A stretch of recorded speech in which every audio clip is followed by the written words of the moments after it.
1921 yılının yazı. Genç Türkiye tarihinin en karanlık günlerinden birini yaşıyordu. Kütahya ve Eskişehir çarpışmalarının ardından Türk ordusu Sakarya Nehri'nin doğusuna çekilmek zorunda kalmıştı. Düşman ordusu doğuya doğru ilerliyordu. Hedefi belliydi. Yeni devletin kalbi Ankara. Mecliste tedirginlik vardı. Başkentin Kayseri'ye taşınması bile konuşuluyordu. Bir ordu, başkentine bu kadar yaklaşmış bir düşmanı geri çekile çekile nasıl durdurabilirdi? 5 Ağustos 1921'de Büyük Millet Meclisi tarihi bir karar aldı. Meclis kendi yetkilerini 3 ay boyunca tek bir insanda topladı. Ordunun başına başkomutan olarak Mustafa Kemal geçti. Artık tüm sorumluluk tek bir adamın omuzlarındaydı. Kazanırsa millet kazanacak. Kaybederse her şey bitecekti. Başkomutan ilk iş olarak bütün milleti seferber etti. Buna tekâlif-i milliye yani milli yükümlülükler emirleri denildi. Her aileden bir kat çamaşır,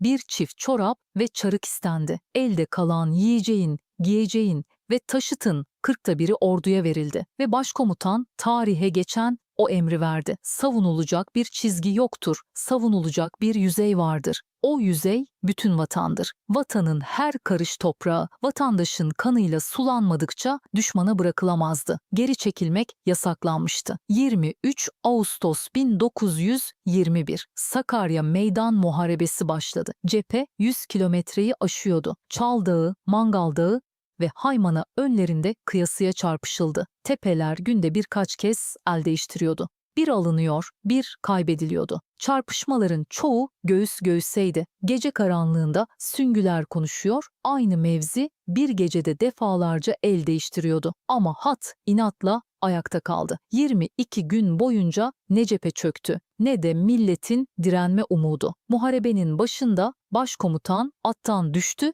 ve bir kaburgası kırıldı. Ama cepheyi bırakmadı. 22 gün süren muharebeyi kırık bir kaburgayla acı içinde yönetti. Yanında 2 büyük komutan vardı. Genelkurmay Başkanı Fevzi Çakmak cephenin her noktasında koşturuyordu. Batı Cephesi Komutanı İsmet İnönü ise hattı ayakta tutmak için askerle birlikte nefes alıyordu. Çarpışma durmadan 22 gün 22 gece sürdü. İki tarafta tükenmenin sınırındaydı, bedel çok ağırdı. Her iki tarafta 10 binlerce şehit ve yaralı verdi. Toprağın her karışı sözün tam anlamıyla kanla sulanıyordu. Eğer bu hat kırılsaydı, Ankara düşseydi, milli mücadelenin daha başlamadan biteceğini herkes biliyordu. 13 Eylül'de beklenen oldu. Tükenen düşman ordusu Sakarya'nın batısına doğru geri çekilmeye başladı. Mustafa Kemal'in deyişiyle 200 yıla yakın zamandır süren geri çekiliş ilk kez durmuş. Ordu ilk kez ileri bakmaya başlamıştı. Sakarya sadece bir savunma zaferi değildi. Taarruza geçişin yani nihai zaferin kapısını aralıyordu. Başkomutanın vatanın tamamını bir savunma yüzeyine çeviren stratejisi işe yaramıştı. Uzayan cephe ilerleyen düşmanı adım adım tüketmişti. 19 Eylül'de meclis Mustafa Kemal'e